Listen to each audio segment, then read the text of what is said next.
finding yourself at a crossroad, wondering whether the work you're doing is rewarding enough, but it could also be the golden ticket for you to align yourself with your true passion and purpose.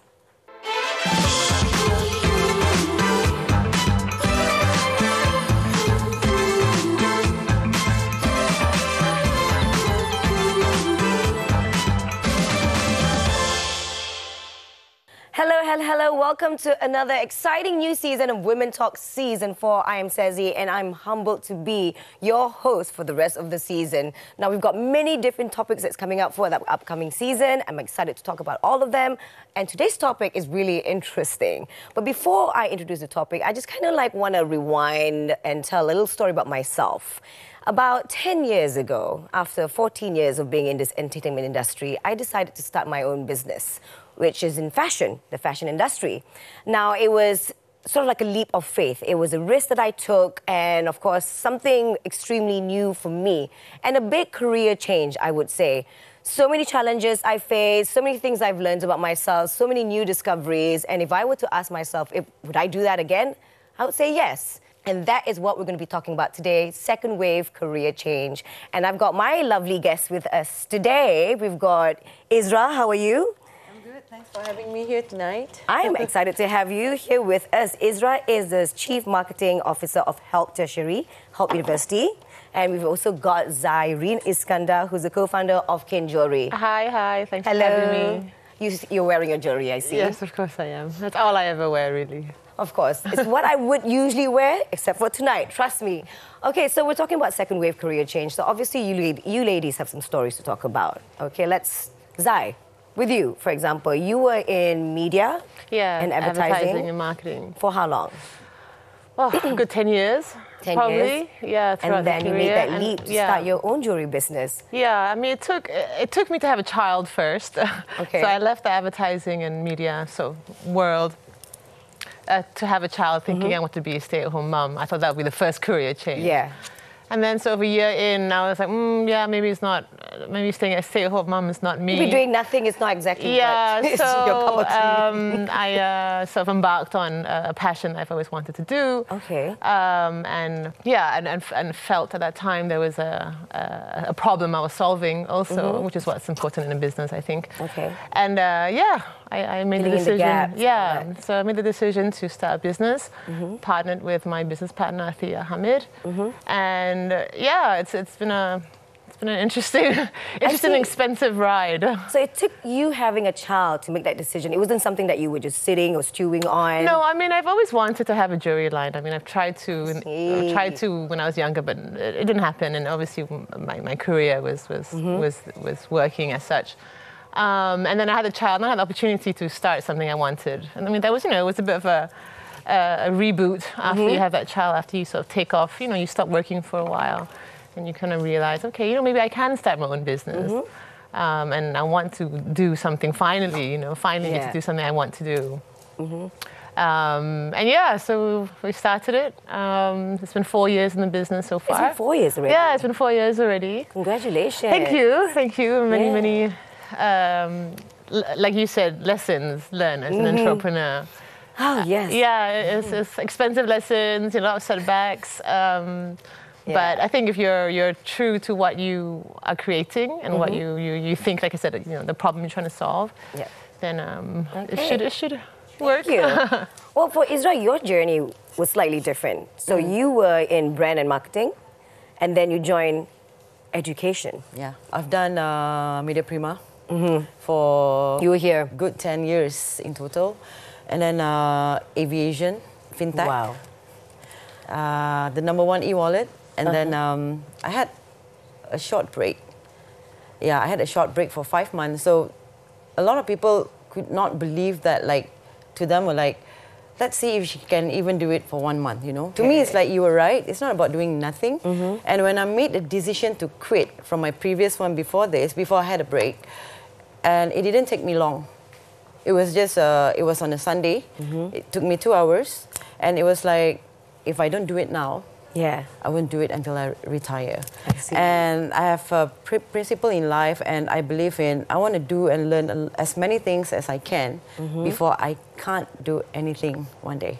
I see. Yeah, so yes, I surprised many industry friends, many family members as well when I joined education. Yeah. And a lot of people were like, why, you know, like, are you done with the fancy world? To me, it's like, I'm still the same Isra that everyone knows, but my priority has changed.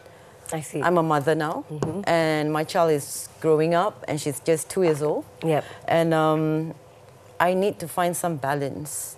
And I still believe that women need to be given an opportunity to decide. Yes. As well. For sure. We are as great as men, and we are not competing with men. We are actually complementing the world. I think, yeah. So, like I said, it wasn't a tough decision. It was very easy. When I decided to quit, I just quit. And, but I would say... You just decided to quit? Yeah. Didn't want to do this anymore? Yeah. Or has it been sitting with you, or you just... No. Okay. Not at all. So it's a very quick decision. Very quick. It was on a Sunday, it was raining, having my coffee, and it was just like, okay, tomorrow I'm going back to work. Yeah. On Monday, that's it.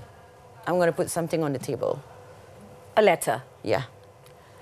You seem to be a very decisive person. decisive. Like, I can't imagine you No, like, because when you don't want it anymore, I'm going to move forward. Yeah, because I think, like I said, women also need to know what they want in life. You need to know who do you want to be, what do you want in your life, what is your purpose. And I go back to the days when I was young, when I was hungry to do a lot of things. Like, you know, so hence the different industries that I've done in the past. Yeah. It was close to 20 years and counting. So education is something that is very meaningful. So understanding the new direction, the new business model, and it's a meaningful industry. It's education. It's sustainable. I mean, it's education. We're going to talk more about that. Yeah. We'll go for a little break, so we'll be right back. Don't go anywhere, guys.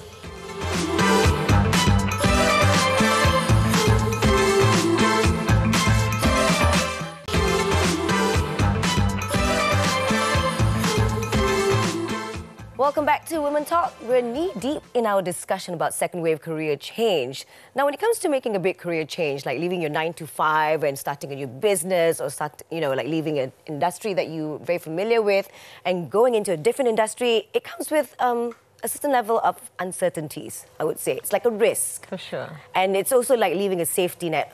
Ooh, let's talk about safety net. Zai, with you. I mean, from a 9-to-5, I would say it's a 9-to-5, right? Yeah. And you had your child. Yeah. Did you think of working again in normal 9-to-5? Yeah, I mean, when I was thinking of going back to work, I did think, should I go back to advertising? You know, is that something I want to do? But the hours of advertising is very, very demanding. And it would take me away from time with my child at that time. For sure. So yeah, I had to sort of level out the risks and what I wanted as a mum and as a working mum. So it led me to taking a bit more of a risk and starting my own business. I mean, I'm fortunate enough to I would have had some help from my husband. Okay. So he helped with a no interest loan. And Better, huh? yeah, for sure. Yeah, and also that, you know, I was lucky enough at that time to start, you know, we also had to start at a very low cost too, you know, no office, no expenditures. Yeah. As entrepreneurs, you don't pay yourself either for a good few years. So those are the things we had to consider. But there was such a drive to want to do it. Yeah. That all those risks were kind of like secondary. Okay. You know? So you had help from your husband. So Yes. that's, you know, the support Very system fortunate. was there. And For sure. Alhamdulillah. So that made it easier for you to start your own company. So, but, you know, after working 9-to-5 and having this structure and everything, now creating your own company and coming up with your own structure, tell us the process. How was it in the beginning?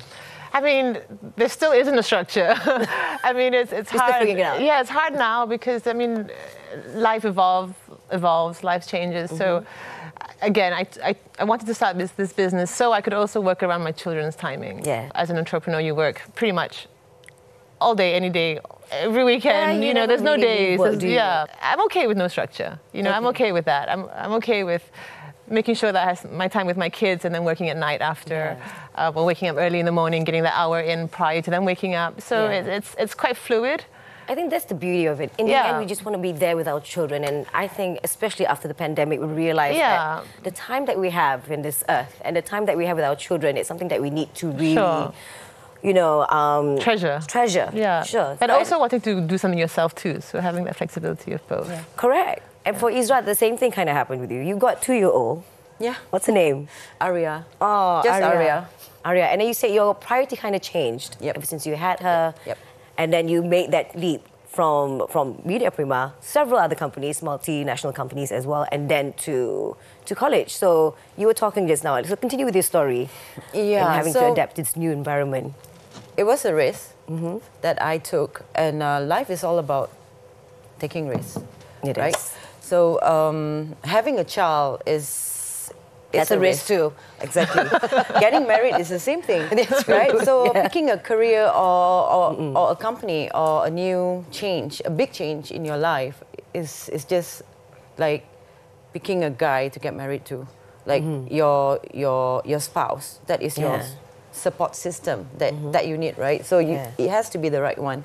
It has to be suitable with what you want in your life, right? So it goes back to the knowing what you want in your life, the purpose that of your living here, right? As a mom, as a wife, as a human being, in fact. So why education in the first place? Because life itself is an education. You learn new things every day. It doesn't get stuck in a classroom. And I learned from my daughter. Oh, yeah, as well. Like I grew up with her. Yes. You grew up with her? Yes, because why I said that? Because I never wanted to get married in my life when I was young. I see. I was hustling and hustling. You were a big career hustling. woman.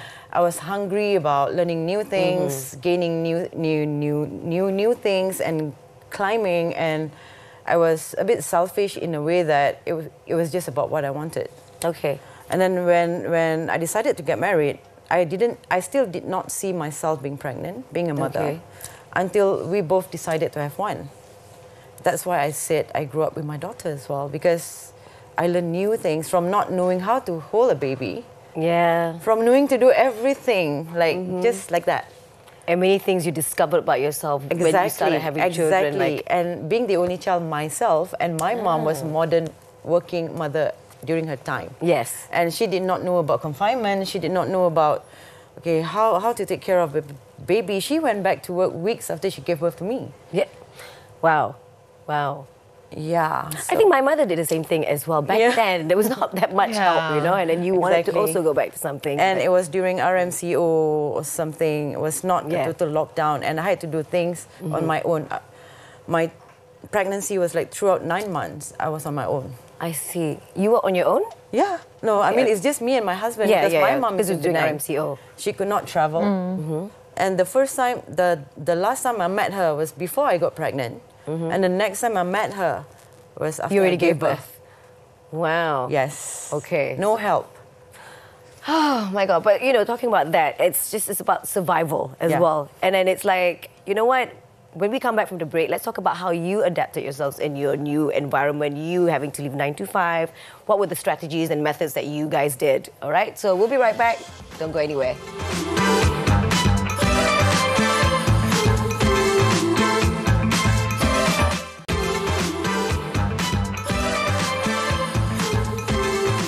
Welcome back to Women Talk. Now, this conversation is really, really interesting. We're talking about second wave career change, and with all the experiences that you've shared so far, it's incredible.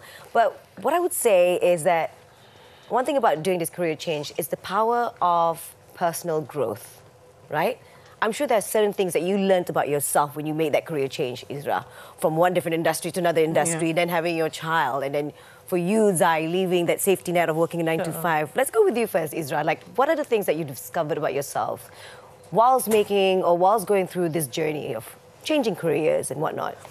Okay, 3 things. So one, I'm a very kind of, I plan first before I do things. I can feel that about you. Yeah. Yeah. So it's all started when I was young. But at the end of the day, it comes with prayers as well. Ramadan came. Yeah. In one of my prayers. When was this? Circa... This year. This year? This year break? itself. This year itself. Very recent, okay. February to August, 5 months. I see. Yeah, so in one of my prayers, I was like, if I'm going back to work again, please give me a career or I wouldn't say it's a job, it's a career that suits my lifestyle now. I'm a mother, and I'm a wife, of course, and I can't be doing 24/7 and, you know, the crazy answering calls at 1 a.m., 2 a.m., entertaining to work and stuff like that. And true enough, and something big happened to my mom. In Ramadan month itself, same month, I had to go back to Penang and I had to leave my husband and my daughter for 2 weeks to take care of my mom in the hospital. I'm so sorry to hear That that. incident opened my eyes that it's like, it's not about you all the time. It's not about what you want in life all the time. It's not about your job all the time. You need to be balance things out. And I was there for 2 weeks and I came back and like I said, rezeki is always there. So you've learned to relax. You've learned to relax, take a step back and I allow learned to things slow to happen. down a little bit. The passion is still there. And then fast forward 2 weeks after that, I think it was a few days after Raya, I got a call to join help. Yeah. What about you, Zyrene? I mean, I kind of know how you feel starting a business, starting a company. So what are the 3 key takeaways, would you say, that you got from doing this career change? I think what you mentioned earlier, every lesson is a lesson, you know? Every mistake you make kind of helps you evolve into making better decisions later on. The other thing I learned about myself was having to trust other people.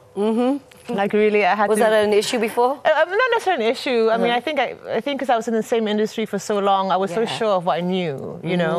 So moving into a whole different industry like jewelry, I mean, I love jewelry, but I didn't know the intricacies of making jewelry, you know? How to make it light, how to make it profitable, how to meet your margins. So I had to learn to be taught again, I suppose, you know, that really trust my suppliers, trust who I was talking to in the industry, and really sort of soaking up any information that was given. I was like a sponge, really. And it also helps that you love the industry you're in.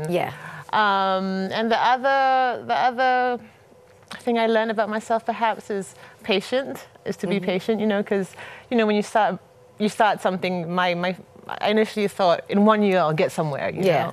But really, starting a brand is a long process. That's what there's a 3-year plan, there's a 4-year plan, there's a 5-year plan. So, you know, having to be patient to trust the process as such. And, you know, that sort of a bit more humbling to realize, okay, what I wanted in a year, I didn't quite get it, but this is how the business works, or how things happen. And it's not just you alone, it's you and Akia as well. So both of you guys got together and decided to do jewelry, or did you approach her? And we had the same goals, and we had the same vision of the business, and I think being true to that is super important. We go back to why we started the business. We've had so many setbacks, and it's still reminding ourselves why we're doing this, and we just push through. And being resilient, I think that's really tough. I think the big word I would take is resilience. Because you get knocked down, and then you have to get up again, and then you get knocked down, and it's like a muscle, right? You get stronger every time you get knocked down to get up again. But I mean, listening to all these stories is just really super inspiring. And I'm pretty sure there are a lot of women out there, not just women, men and women, but women, our target specifically is women, who are thinking of making career changes. Maybe they're tired in their job. Maybe they want to do something different, something that's aligned with their passion and purpose. Now, if you were to say to someone that wants to make that career change, what would your advice be? Let's start with you, Isra. What would you say to them? I think, again, it goes back to knowing what you want.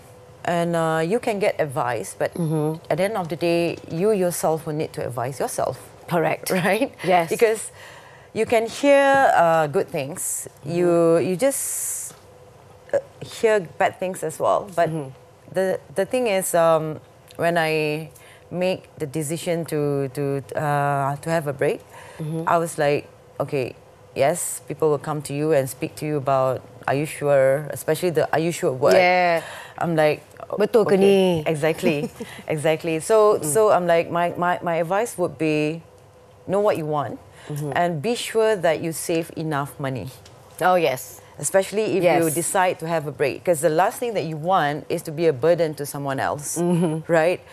Like, for me, when I planned to have that break, so I was like, okay, even if I have a break for 1 year, I can survive. Yes. Even if I have a break for 2 years, I can survive. It's just that 1 year is too long for me to stay home. Save money, knowing what you want, and trust your gut feeling as well. Trust your gut feeling. Gut feeling. Yeah, correct. and you can hear what people say, but at the end of the day, you know what? People will give you decide. advice. So many things You will come decide. your You do way. you. Yeah. Advice is given, but you need to trust yourself and Exactly. know which one to take, which one not to take. What about you, Zyrene?